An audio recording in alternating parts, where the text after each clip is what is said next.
قبل ما نبدأ صلي على النبي. وقصتنا النهارده عن شاب وسيم مغني ملوش في الحب، فبيقابل بنت بتحلم برومانسية في حياتها وبتشتغل عنده، فيا ترى يقع في حبها ولا ايه اللي يحصل؟ ده اللي نعرفه. بس لأول مرة تشوفني اشترك في القناة يا زميلي، وما تنساش اللايك والسبسكرايب والشير، ويلا نبدأ. الجزء بيبدأ مع شين اللي بتكون حضنت مون عشان تهون عليه بعد ما واجه امه والاول مرة ينزل المظلة بتاعته دي، وبتقول ان الامام بيحب بيساعد كتير وهي عايزة تساعده عشان يقدر يعيش بشكل كويس في العالم ده بعد اللي حصل، وبتقرر تخليه يروح لام تشو من تاني، واللي بتكون بتبكي وبتتفاجئ منه انه رجع لها اصلا، وشين بتفضل متأثرة ومستنياه، بس مون بيروح وعاوز يسمع قصة امه للاخر عشان ده يريحه، وبالفعل ده اللي بيحصل وبيخلص وبيمشي من غير ما يتكلم، وشين بتروح وراه وعلشان كده بيعرفها في انه عايز حضن منها، وعلشان كده بتوافق وبتقرر انها تحضنه على طول، وبتعرفه في ان ده كان صعب عليه بس بيكون حابب حضنها وبيشكرها على عملته، فبيعدي الوقت وبيروح لشنغدام وبيشربه وبيتكلم عن مقابلته مع عمه اللي مش عارف هيعرف يسامحها ولا لا علشان ابوه كان حزين كتير، بس هي بتكون متعاطفه معاها علشان اللي حصل ده غصب عنها، وبتكون لسه متمسكه بحلمها علشان هي عاشت يتيمه من غير ام وابوها مات كمان، وانها كانت عايزه تكون فنانه مشهوره وعلشان كده بيكون عايزه تجرب ده من تاني،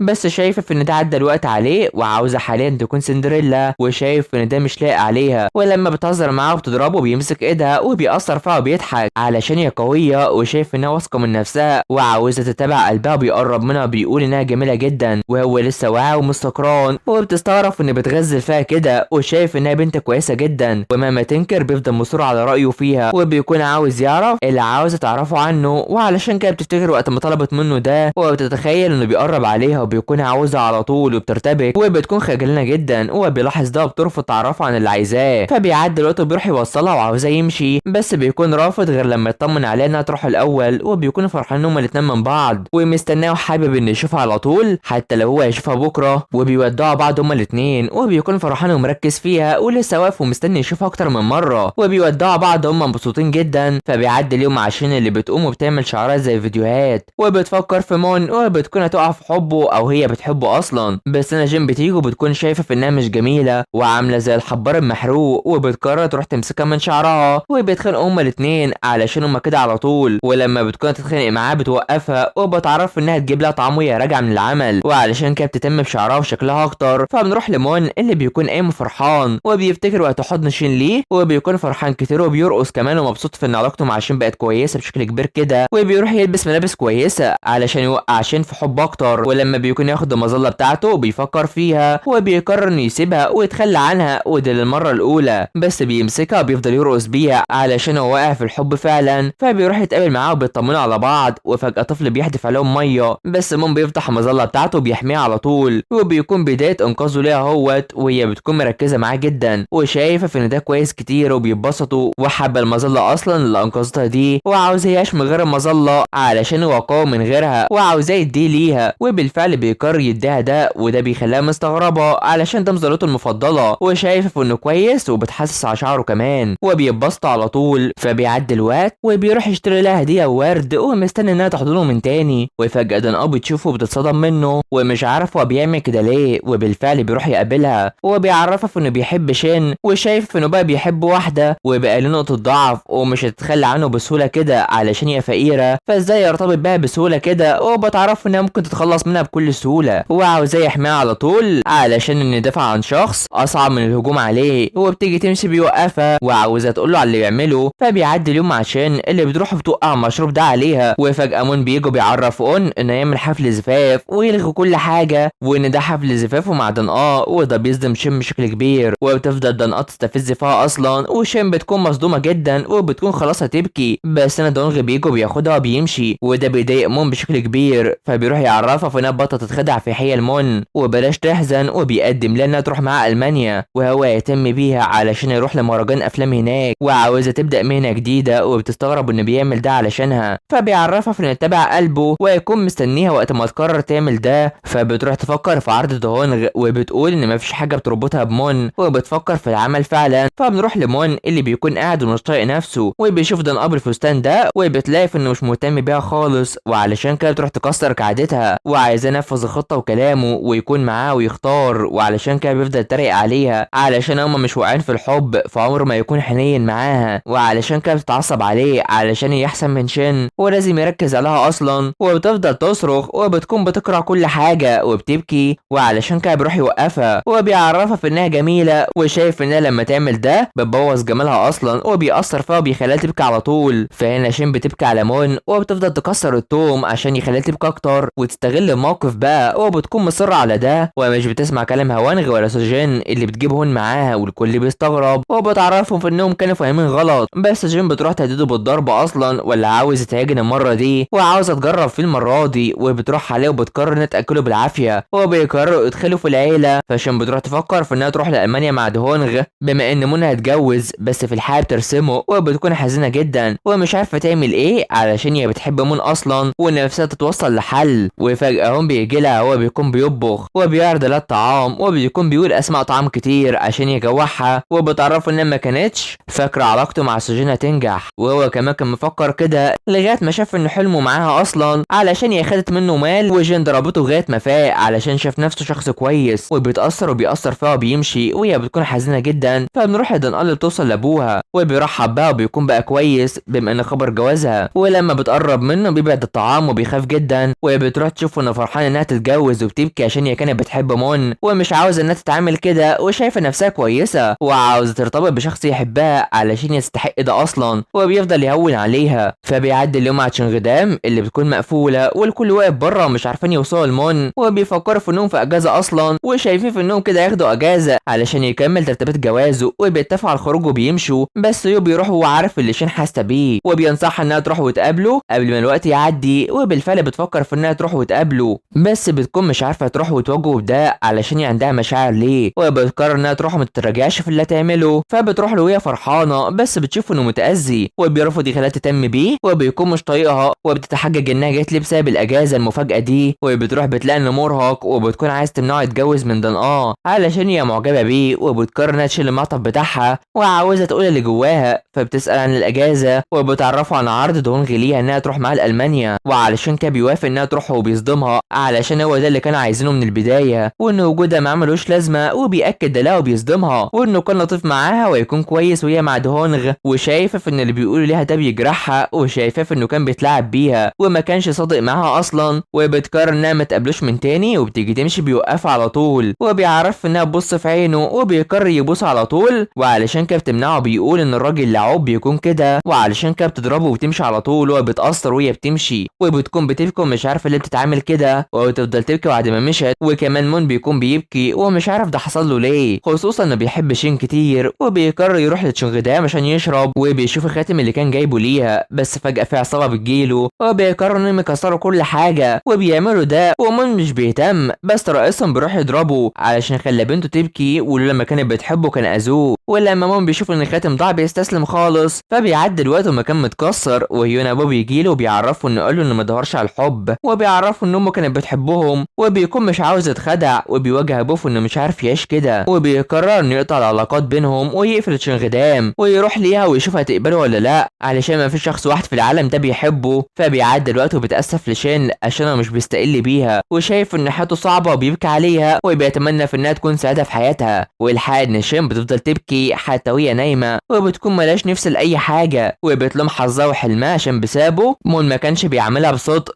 وشايفه نفسها شخص ما يتحبش وبتفضل تبكي كتير، بس فجاه بيجي لها شخص من البريد وبيديها الطلب ده اللي بتروح تشوف انه رسمه ليها وهي على حصان زي سندريلا كده، وبيكون مون هو اللي عمل كده وقرر ياخد الرسمه دي وقت ما كان في البيت عندها ويوديها عشان يتعمل لها ترميم وتبان انها جديده من تاني، وبيكون كتب لها في انها شجاعه وتعرف تحارب، واكيد هي عرفت من زمان انها لطيفه جدا، وكلامه ده بيخليها تبكي اكتر من اي وقت عدى وبتفضل متاثره جدا، والجزء بيخلص على هنا. فيا ترى شين ومون هيبقوا لبعض ولا لا؟ ده نعرفه الجزء الجاي والاخير، تابعونا، فما تنسوش اللايك والاشتراك في القناه وتفعيل الجرس يا حلوين علشان يوصلكوا الجزء الجاي. سلام.